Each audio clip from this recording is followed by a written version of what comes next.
Good afternoon and welcome to Soteria. This video is part 3 on our series on prepared citizen gear setup. This video we're going to be diving a little bit into the individual pieces of gear and which ones are good for different situations and how that might fit your needs to help you make the best decisions that you can.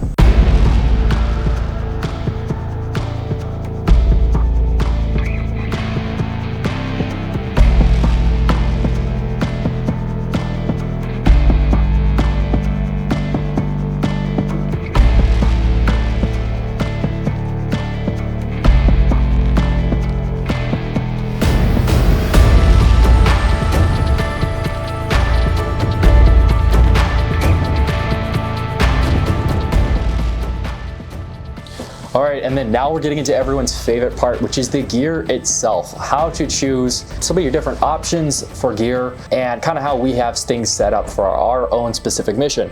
So first we're getting into rifle setups. So rifles, I have here 11.5-inch barrel, general purpose type rifle. Now it is not complete, so don't judge me too harshly. I'm still waiting on a suppressor and a magnifier, but this is kind of what I felt, about a year or two would be best suited for my needs. Now I'll probably get more into the specifics of that in another video, but basically it's a 5.56 fighting rifle. It can do a lot of work out to 300 meters, no problem, even farther than that. But kind of a basic setup. Most people would go with a slightly longer barrel. What do you have, and then what do you kind of recommend as a starting point? So what I have is a 14.5-inch AR pistol. I decided to put an L-can on it just because I was tempted to get an LPVO or an ACOG, but looking at an ACOG, I really enjoyed the 4X that it had, but I really wish it had a 1X capability without mounting a dot on top. But with that, with an LPVO, I always kind of found myself using the minimum and the maximum magnifications most times anyway, nothing really in between. Yep. So off the L-can, because it's a simple switch to flip between 1X and 4X. Hi, do you have friends? Yeah? No? Well, I've got just the thing for you. You see, a few years ago, I got tired of all the tactical gray man t-shirts that, you and I might think is cool, but the second you put it on, you stand out like a sore thumb. And I thought to myself, what if there were tactical gun guy t-shirt designs that were subtle enough where certain guys might understand and recognize would help you make friends, but wouldn't make everyone instantly think that you were carrying a gun? So I embarked on the journey to make them myself, and now you too can get these designs subtle enough not to tip off the average person, but with designs that guys who know, they'll recognize it. Now, you can finally make friends while you're waiting for your wife in Target. And for a limited time, till the end of the year, I'm offering 15% off on every order, so use code HOLIDAY25 at checkout. If you want to check out the designs and support the channel, click the link below or go to totallynottactical.com. I threw on a SMS laser HFXC. It was just something I wanted to test out as I'm looking at lambs, as well as testing things for other people. Is this worth their time? And so far it's been pretty all right. But the reason why I went with a setup like this, especially the 14.5, is it's what I'm used to. It's the same barrel length as our issued M4s. And with that, the Marine Corps marksmanship test, we were engaging man-sized targets to 500 meters for our qualification. So I would say realistically with a 14.5 and potentially even shorter, I've seen people with a 10.5-inch BRN 180 consistently hit targets out to 500 meters. You just have to understand the capability of the round that you're using, the load that you have, and what kind of setup that you have. Now, a 14.5 isn't going to be pushing the same velocity as a 20-inch, which turns training ammo into duty ammo. But a 14.5 is a pretty good balanced spot between having a full length 16-inch rifle or something shorter, because you said you had an 11.5? Yes. And having an 11.5, I think a 14.5 or even anywhere from a 12.5, maybe even 11.5 up to a 16-inch is a pretty good sweet spot to have your rifle. Yeah, I think 14.5 is a good place to start. Now, there's a little bit of confusion or fun there with some of the different laws, so make sure you check your laws. A lot of people go with the 16-inch because it's just easier You're only adding 1.5 inches, and then you don't have to worry about pitting and welding a muzzle device. If you want to get a suppressor later on, change that out. So 16-inch, whatever. It really doesn't matter. We're not here to tell you what to get. We're just here to give you a few considerations. You can find endless videos, endless forum posts on this topic. But I would say, and I'm sure you would agree, that the main things a rifle should have is a sling, a white light of some kind, and an optic, whether it be iron sights. Train with them, be good with them. Probably a red dot is better. They're super cheap. You can get them for $100 to $200, or a scope of some kind, even better. But wouldn't you agree that that's the kind of the essentials there? Absolutely. And if you're someone who's kind of looking for a rifle on a budget, I mean, don't be afraid to abuse Palmetto State Armory's warranty program. That's absolutely something I did in the past, just starting out, because I got my first AR when I was a poor little Lance Corporal and didn't have a lot of money. And I threw a very basic red dot on it. I threw an extra sling that I had found in the field that somebody abandoned long ago on it. And then I had a Picatinny flashlight mount for it, and I threw a Streamlight on it, and that was my rifle for the longest time. And it worked. And slowly over time, as I was able to, I started upgrading parts on it, and now it's my fiance's rifle. And it went from a cheap little Palmetto State Armory 10.5-inch barreled AR pistol to now it's a really nice 14.5 EOTech magnifier and a nice M-LOK rail. And don't be afraid to start at that kind of lower budget and slowly upgrade it over time, because people have families and they have other things to spend their money on. So don't be afraid to buy something that might be on the lower end of what you're looking for and build it up. Yep, you can always start with a $400 PSA rifle, $100 red dot, $100 light, $20 sling, and then later from there on, maybe you change things out, or maybe you have issues with your, you know, say your bolt carrier group or something. You change out the upper. You could go with like a BCM or a Midwest Industries. You could put a little magnification. So don't be afraid to upgrade as you go. You don't have to get everything in one go.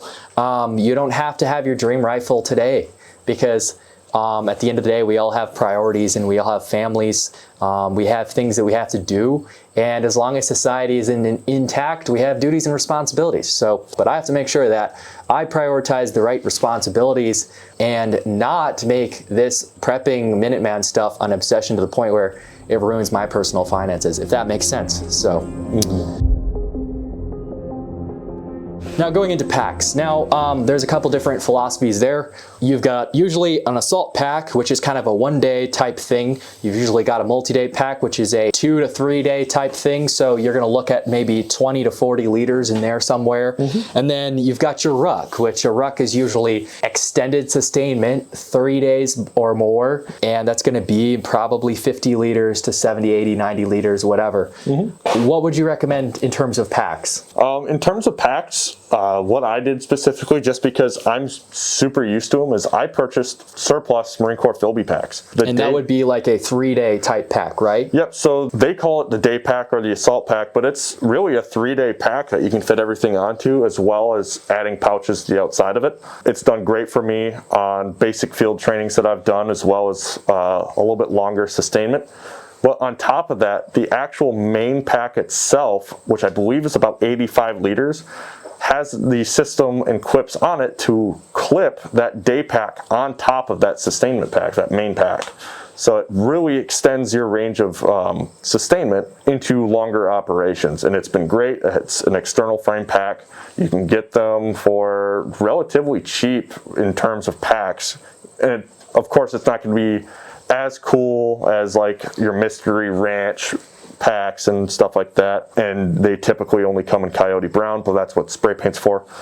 But yeah, you don't need to buy the latest and greatest things for packs. I've seen people use kind of lower end hiking packs and spray paint them like crazy. Right here I've got an REI hiking backpack. There's no reason why this wouldn't work great for any of that type of stuff. And this can carry 45 liters or something, so you can pack a lot of stuff in here. It's basically a bottomless pit.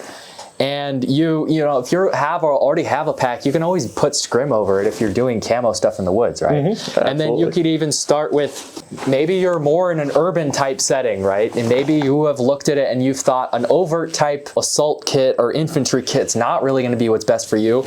then maybe you're better suited off with a civilian backpack, you know, because you can fit good stuff in here. You can have a kit built around low vis. It doesn't have to be all crazy camo, and you know, you don't need necessarily a full ruck. Yeah, you type can. of thing. Yeah, you can absolutely take advantage of those back to school savings and get like a normal looking backpack. Would you say that maybe people should start, if they're building a sustainment kit, they should start with 1 to 3 days, kind of in that 3-day assault area? I absolutely and then go would. there from maybe a ruck or an assault pack? Yeah, so I'd absolutely start with something like a 3-day pack. It's going to be just big enough to carry everything you need for those 3 days, and you could add pouches to the outside of them. And it's just small enough to where if you only need it for just a day, it's not overly cumbersome to just have a single day's or just a single mission's worth of stuff in that pack. So a 3-day pack is a pretty good balance point between the two. Whereas if you were to go right off the rip and buy just a single day pack, and then your friends in your group decide to do a week-long training event, you're going to suffer greatly, and you're going to be sneaking off in the middle of the night to go make quick runs at a gas station for food and snacks. Whereas someone who buys like a full-sized like sustainment pack, 85 liters like the Marine Corps Philby pack, might be a little big for some applications, but you can make it work with the cinch straps. But again, it's going to be a little big, and it's at a higher price point than what a 3-day pack would be at. Yeah, and my choice was a Mr. Ranch multi-day pack, and the reason is because I don't want to carry a full ruck, because I don't expect to ever be out for more than 3 days.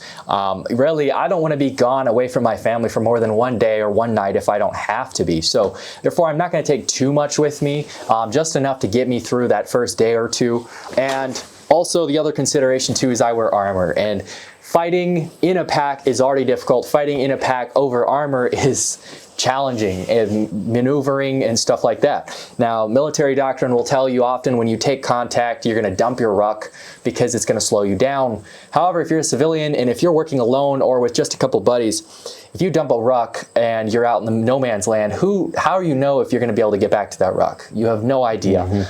You're probably going to be breaking contact, and you're never going to see that ruck again. I would prefer to carry less stuff and have a smaller ruck and be able to keep it with me and always know I'm going to have that gear with me, than to have to dump a ruck and never see it because of some crazy break contact type scenario. Yep, absolutely. And even your competitive hikers that you see all over Instagram and YouTube and other social media websites, there's always been that trend of that kind of ultralight hiker. That's absolutely something you can apply to your stuff if you really need to save on space and weight. Those ultralight guys are pretty insane in some of the things they do, especially like reusing water, which is almost too far for me. Yeah, and we'll get into like pack contents and type stuff in a later video, but there's lots of good packing lists online, and the chances are you probably already have a lot, or if not most of the items that you would put in that pack already in your house. So all right, so then going to clothing, what would you recommend for clothing wise? I would say clothing wise, it really depends upon what your mission is. If you're trying to be kind of covert and you're running your EDC, it could be whatever you have in your closet. It also depends upon what the culture is around you.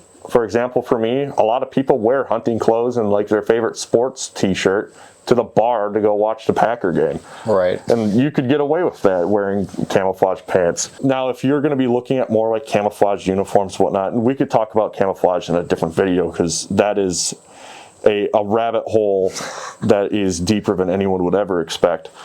The autism runs deep there. Exactly. But I would always recommend just finding a pattern that works in your environment. It doesn't have to be perfect. Your own individual skills with cover, concealment, and bushcraft are going to make any camouflage work for your needs. Look at what's available. Don't be too fixated on a super niche camouflage pattern from some other country just because supply chains could go out. You might not get another one of those in case you decide to tear your favorite desert DPM pants like I did.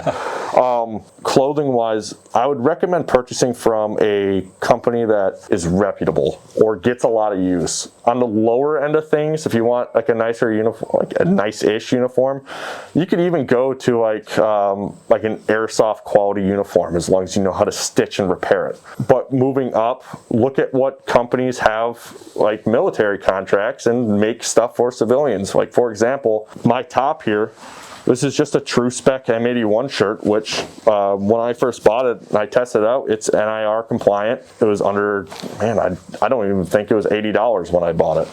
Yep. Or you can get way into the higher quality stuff. Like, these are my Roman Kermaz M81s, and I was willing to wait forever to get them because he's in a different continent and is a one-man shop. Whereas I could see where you kind of put together your own version of these, and I bet you paid way less than I did. Yeah, like $5. $5, and he has a uniform that does pretty much the exact same thing that mine does. It takes knee pads, and it camouflages the person. You don't have to spend a crazy amount of money on your uniform. You could, if you're really hurting on money and you need some kind of camouflage uniform, you could always go with a hunting camo. It's not perfect and it's not ideal, but it's something on the visible spectrum to the human eye. Military surplus is also great if you don't mind wearing a pattern that has been used or is used by militaries. And the other consideration too is solid colors or outdoor clothing in general. So you don't have to necessarily always be wearing camouflage. Just something that is like hard use type clothing. Even Carhartt pants are actually amazing. So you get like a tan Carhartt pant, it's going to work great in a lot of environments, and then throw a camo top on top. And for those of you who love plausible deniability and blending into the civilian population, transitional environments, all that, I tend to think that plausible deniability is a little gay. But, you know, if you do want to be having the, you know, concealability in, you know, the forest, but also blending into civilians and having that plausible deniability, then hey, solid colors like a green or a tan are a great option. So I always get made fun of when I go into class at school and I'm wearing tan Wrangler pants and a green Wrangler button-up shirt, but they've gotten so used to me wearing it, they're like, oh, it's just him. All right, so chest rig is kind of the first type of load-bearing equipment that we're going to kind of get into. So what are your thoughts on a chest rig? What is it good for, and which ones do you suggest possibly off the top of your head? Chest rigs are really good for when you need to remain lightweight and you might not need armor. I would say the only time I used a chest rig while I was in the Marine Corps was in Okinawa. It was me, my platoon commander, and then our company XO did a quick night raid against one of the other platoon's patrol bases, and all it was establishing contact and disappearing into the dark. And those jungles and those forests are very, very thick. Chest rigs are also great if you're someone who's on a budget and can't quite afford a really nice plate carrier or even a decent plate carrier with the armor that comes with it. Yep. A lot of chest rigs also come with the pouches already on it, as we're seeing with like the Onward Research Recce rig. My experience with chest rigs as well, personally buying some, I've used the Haley Strategic DCRX, I've had a Plat Attack Peacekeeper Mark V, I've had a Tracer Tactical Scout rig, I've used Onward Research Recce rig. All of them are great at different price points. I really like the Onward Research Recce rig just because it can carry upwards to 8 mags, or you can use one of those pouches for something else, and you have the Molly available for additional pouches and the Velcro on the back for a wing, or even just attaching it to a plate carrier. But if you're on the lower end of the spectrum for money, something like a surplus TAPS rig is awesome. High Speed Gear Inc. makes upgrade kits for them just for the magazine retention, as all the Molly in the world on the front to add additional pouches. I honestly think that the TAPS rig is super underrated.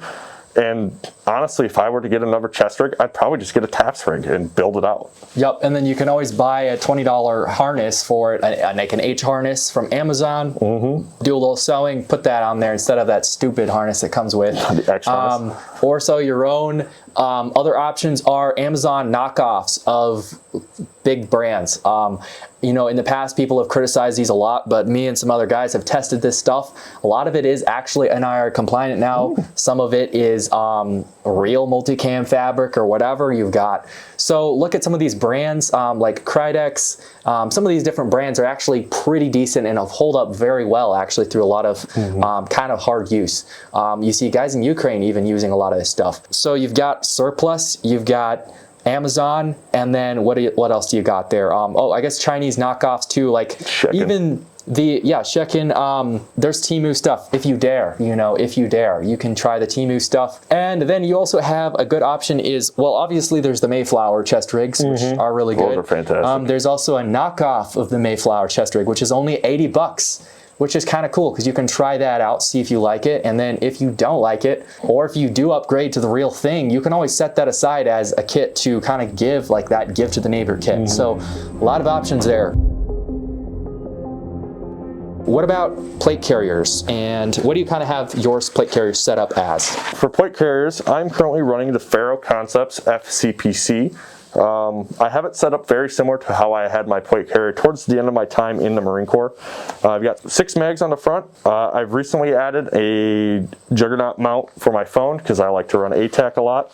I have 2 radios. One of them is just a Baofeng running dual band VHF, UHF. And on the right side, I have a Motorola XTS 2500 in UHF, which I've kind of been using for team comms just because I have a couple other friends that have the same radio. And it's really, really nice for us. On the right-hand side, I've just got 2 smoke grenade pouches. Left-hand side, I've got a general purpose pouch from Tracer Tactical. And then underneath on the front, I have a tourniquet. I typically like to carry as many tourniquets as I have limbs. On the back, I've got nothing special. All I've done is made my own drag strap out of tubular nylon, just because the FCPC does not have a drag strap built onto it. For plates, I'm currently running LTC Level 3 Plus ICWs, or in conjunction with, so I also have the soft armor backers on here as well. I've really, really enjoyed this plate carrier the time I've had it. In the past, I've used a Cry ABS, and while it was good, it wasn't the greatest thing in the world. It carried the weight well, but the harness system just felt weird for me, but I'm also a weirdly torsoed person. I would say if you're looking for a plate carrier, don't be afraid to check out things like Faro Concepts, Spiritus Systems. Don't remember the name of the company, but they make something called like the Vicarian. I've seen them. Rebels, Raiders. Yes, Rebels, Raiders. From what I've seen and the few times I've like held it, it's not bad. It's a pretty good carrier. There's always like Warrior Assault Systems. You've got Cry Precision, of course, with the JPC being on kind of the lower end of the price spectrum. And then you've also got the MEPC, I forget who, Defense Mechanisms, MEPC. And then also, yeah, there's a lot of options. Yeah, there are. T-Rex Arms makes decent, I guess. Spiritus, I guess. You can also always go with like the real budget stuff too, like the Condor and stuff. But I don't know, I think you're better off just running a chest rig until you can afford something good, something nice that you're not gonna hate, because if you're messing with stuff all the time in the field and you're constantly getting chafing and it just doesn't carry your plates well, or your plates dump out mid-ruck, that's not gonna be a good time. So I think you should just definitely invest in something good when you can afford it. Yeah, it's absolutely life-saving equipment because it's what's gonna be carrying the plates that are supposed to save your life. Yeah, so my plate carrier setup, I've got a Whiskey 24, PC 24. It's kind of an alternative to a Cry ABS, FCPC, or the Cry SPC. It's a little bit more budget-minded, I guess. It depends on how you price it out, depends on what you get for it. But it's gonna be right about that $200 to $300 mark, which a lot of plate carriers are in that price point. So you gotta expect to pay close to 300 bucks for a good plate carrier. There are exceptions to that. But, so basically what I got is, I've got a Spiritus placard here on the front with the pouch. I like putting my land nav stuff in there. It's great to have it up front so I don't have to be fiddling around with stuff. I don't like putting stuff in my pocket sleeves. I've got a tourniquet on each side. I've got my radio here on the side, which I'm still waiting on a radio pouch. Haven't gotten around to that. I've got a double mag pouch here from Templar's Gear. I'm probably gonna get a second one so I can have a total of 7 mags up front plus 1 in the gun. And then I've got a Spiritus GP pouch. So I'm going to put smokes in here. Haven't gotten around to getting smokes either. For now, I use it for snacks and batteries, stuff like that. I got my med in a dangler right down here, because as a civilian, you know, they say your IFAK is for other people to use on you, but I don't always know who's gonna be with me, who has training. So therefore, I like my IFAK to be used as I may have to self-apply something, right? Or hopefully, if I have the consciousness for it. Or in a very more likely sense, I might have to apply Medicare to somebody else who doesn't have an IFAK, a random civilian who gets shot by a bullet. I'm gonna have to help them, and so I'm not gonna want to be trying to fiddle around with an IFAK somewhere else, like in the small of my back when it's right in front of me. It's a lot more convenient. What else do I have in here? PTT, and extendable wire antenna. But yeah, yeah, I think you would probably say that every plate carrier you should attempt to have 5 to 7 to 8 mags, at least 2 tourniquets. If you run a radio, a PTT is always a good idea. Yep. And then some kind of IFAK. Danglers are great. And then somewhere also what I found too, because I went with a very slick plate carrier, and I found I had nowhere to put land nav stuff. I couldn't put my maps or my compass and protractor or Sharpie and stuff like that anywhere. So having something to store stuff in is important. Don't be falling for the slick hype. Don't be an Instagram kid, okay? Run an actual full fighting combat load and work out. Yeah. What do you have to say on that? Anything else on plate carriers? If you're going to go with a slick plate carrier, I mean, you have the option of throwing your chest rig on over it, which is a good way to kind of flex between running your chest rig and your armor, but that's really about it. Yeah, and I think a slick carrier with nothing on it probably is a little bit more pertains to if you're an urban type thing and you want to run that concealed or something, you know, so. Load-bearing equipment is another alternative also. So what is that called, the British system? Is it the PLCE or something like that? It's something like that. I'd have to ask my British Army friends. And then you've also got Alice gear, which is kind of from the 80s and 90s. But that's basically kind of a chest rig kind of harness system, but it wears down low and then it distributes the weight around your waist. Very good for like conventional battles and carrying a lot of weight, sustainment gear, and not needing a pack. Especially if you don't need armor, but you can wear armor with it, I think. You can, yeah. Not my favorite, and here's the reason why I didn't choose that.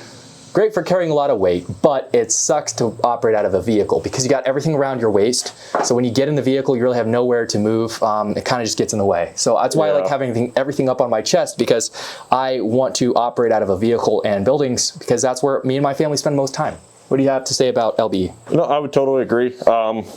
It's really great for sustainment and carrying a lot of weight, and if you have a good pack that you can use in conjunction with it, you're going to be able to carry quite a bit and have that weight distributed around your body really nice. But again, if you're operating in and out of vehicles, it's going to be a very, very tough time for you. I've seen people just straight up take their belt off getting into a vehicle and then having to put it on when they get out, and then realizing that maybe I shouldn't have LBE.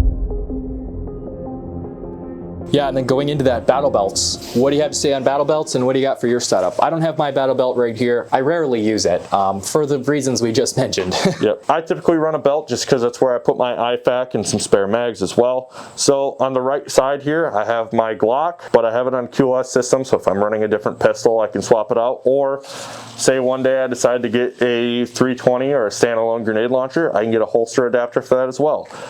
Typically I'm running a knife in front of the holster, usually my Marine Corps K-bar, just because it's cool, but it's a great tool, especially for bushcraft. Moving a little bit further back, I've got my IFAK in a tearaway pouch and a tourniquet. This tearaway pouch is the Blue Force Gear Micro Trauma Kit Now Plus. It's been great. It was just a really big pain to get a hand of. Moving back even further, I've got my dump pouch. A lot of people hate on dump pouches, but they're really, really nice for putting like additional equipment in, or even like SSE stuff. Maybe you need to grab something and leave as quickly as you can, or just range snacks. And then finally I have some spare mags. I've got 2 pistol mags, 1 rifle mag. It's just the exact same way I carried it while I was in the Marine Corps. Belts are great and all. You have to be very careful about what belt you're getting, just because before this belt, which is the Faro Concepts Bison belt, which they no longer make, I believe. They went to their new Bora belt. I had a Cry MRB 2.0, which was cool and all, but it didn't have a whole lot of Maui real estate up front, so I was pretty limited on how much space I had. A really good budget belt I used all throughout the Marine Corps is just the Marine Corps sub belt, they call it. It has great Maui, it's padded, it'll carry a lot of weight, and it has the option for added suspenders, just to kind of help take that weight off your hips. So it's almost like a middle ground between having a belt kit and like true load-bearing equipment. All right, and then getting into helmets. So not everyone's gonna run a helmet, I don't think. Some people will, some people won't. Some people can't afford it. And the other thing too there is that there's really nothing wrong with a boonie cover. You know, just running a hat, or even as a civilian or in a Minuteman type thing, you might not have time to put on all this stuff. So there's nothing wrong. You don't feel like you have to get a helmet. That being said, if you're gonna run nods, or if you're gonna do something like that, or maybe you have comms. Comms comes a little bit easier sometimes with a helmet. I just have a basic bump helmet. I'm going to upgrade to a ballistic helmet. Main reason I'm running it is for my comms, and then also to get used to the helmet so that when I do get nods soon, I am kind of already used to wearing that and sweating in that. So what do you have to say about helmets? Helmets are a really good thing. If you're going to choose between a bump or a ballistic helmet, kind of realistically just look at why you're going with the helmet. If you just need something to carry NVGs and use NVGs with, or have comms on, but you're not really too worried about the aspects of having a ballistic helmet, a bump helmet might be great for you. For me, I decided to go with a ballistic helmet. I'm kind of just used to the weight anyway, and the added protection to my head, which is probably one of the most important things on my body, was worth it. I went with a high comm helmet in, I believe this was their kind of level 3A helmet, and they put a lot of money into the shell, but that was about it. The straps that came with it were not great, so I've upgraded it to a Team Wendy strap system. I've got 40 tactical pads. I've got my Contact 6s on the outside, and then I've got a counterweight pouch for when I'm running NVGs. Helmets are great, but like he said, you don't always need a helmet. Sometimes I'll find myself opting for just a boonie cover, and if you have a boonie cover that's big enough, you can actually run headphones under the boonie cover and still have your comms. Or if you're really weird and want to be like Captain Price, you can run NVGs on a boonie hat, which I have done before. All right, and then the last thing to touch on here is just force multipliers. So night vision goggles, thermals, drones, and there's a lot of stuff when you get to the electronic warfare spectrum. There's a deep rabbit hole there that you can dive down. A lot of this stuff is being utilized in Ukraine right now. So definitely, if that is something, if you're tech oriented, definitely learn about that electronic stuff. Intercepting signals, tracking signals, and I cannot recommend exactly what you're supposed to do with that stuff or what is legal or not legal or whatever. I don't know much about it. I'm not going to tell you what to do, but it is there, and it is a good field to study and learn. But night vision and thermal, we want to talk on that a little bit. Yeah, being a basic rifleman in the Marine Corps, everyone gets issued night vision, and night vision is such a huge game changer, especially when operating in low light environments. It doesn't have to be nighttime. It might just be you're in a dark basement and you can't afford to use white light. NVGs can be useful if there's some kind of ambient light or you have like an IR illuminator. Something to keep in mind is that as night vision becomes more and more popular and more common, that your aiming mechanisms might have to change. When I was in, we only used the IR laser on our PEC 16s, but now with everyone having NVGs, you might have to look into that kind of passive aiming using a red dot that's either mounted on top of your optic or like an EOTech or an aim point. Thermals versus NVGs. Thermals are great.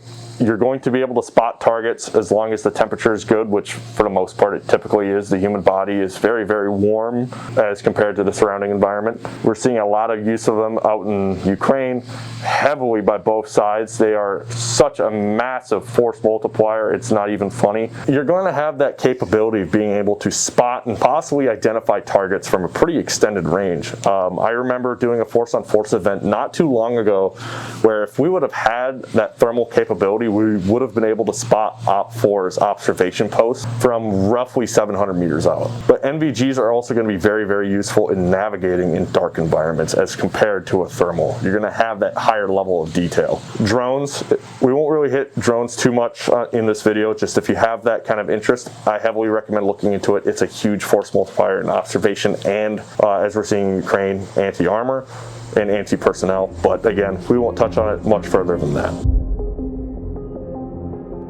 Finally, we're going to get into using your gear and kind of refining your gear. A lot of people will say it's dumb and kind of stupid, but I enjoy playing airsoft in a lot of my equipment. Just yesterday I was at a milsim game using a lot of my equipment. That's why some of my stuff looks pretty dirty, because I was low crawling through mud, I was wading through creeks and having a great time, but I was really getting used to the feel of my kit, where things are.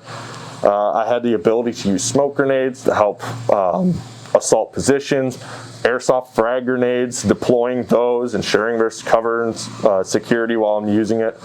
But you really start to learn how your gear feels, especially after wearing it for an extended period of time.